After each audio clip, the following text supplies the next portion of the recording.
नमस्कार.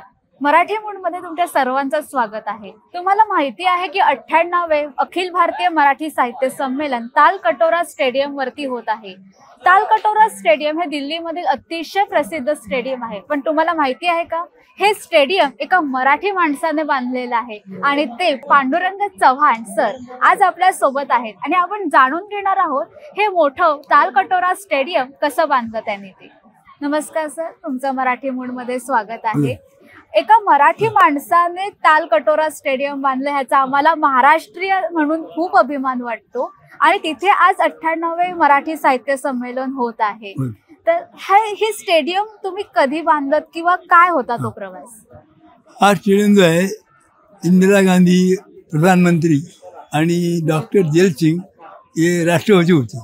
त्याला एशियाड 82 1982 हा स्टेडियम बांधण्याची योजना तयार केली आणि या ठिकाणी 7,500 माणसं बसतील अशी कॉन्क्रीटचे ब्लॉक तयार केलेले.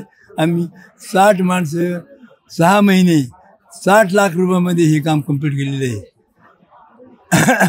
आणि ते अद्यापर्यंत व्यवस्थित चालू आहे. तिथे अनेक कार्यक्रम होते. पहिलं मराठी नाट्य परिषद, मराठी अखिल भारतीय परिषद होत आहे. हे मोठं आनंदाची गोष्ट आहे आणि मी ते माझ्या डोळ्यांनी पाहत आहे. तुम्ही माझी इंटरव्ह्यू घेत आहेत.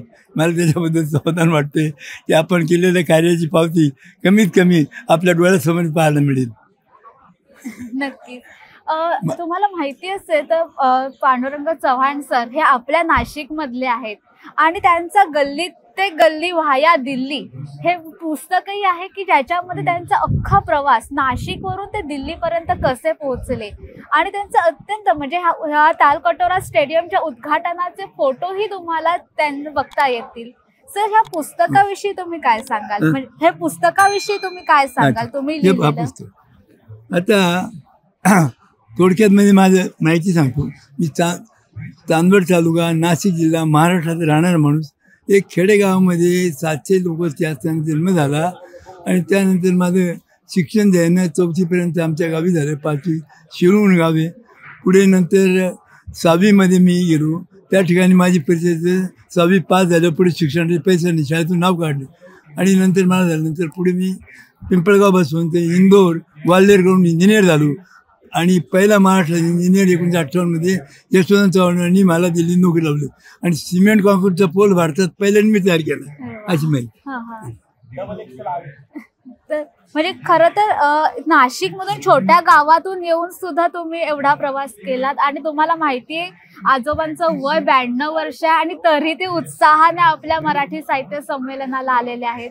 तुम्हाला कसं वाटतं हे संमेलन पाहून? आता हे जगविख्यात आणि पहिल्यानेच म्हणजे 70 वर्षानंतर दिल्लीला हे देशून भरते आणि आपल्याला अभिजात भाषा मराठीला मान्यता मिळाली आणि नरेंद्र मोदीने फार मोठं काम केलं आणि आज भारतामध्ये फार मोठी चळवळ झाली. संबंध मराठी माणूस जगातला इथे पडलेला झालेला आहे. हे अवेजपणे ऐतिहासिक हे अधिवेशन झालेलं आहे. एका मराठी माणसाने 1982 मध्ये दिल्लीमध्ये उठवलेला ठसा आणि आज तिथेच 2025 मध्ये मराठी साहित्य संमेलन होत आहे. हा खरं तर चांगला योगायोगही आहे आणि ती व्यक्ती आज आपल्या सोबत आहे आणि ती आनंदाने संमेलन अटेंड करत आहे. ही तर त्याहून आनंदाची गोष्ट आहे. तुम्ही आज या मराठी मूड सोबत संवाद साधला त्याबद्दल धन्यवाद. पुन्हा आपण भेटू नक्कीच.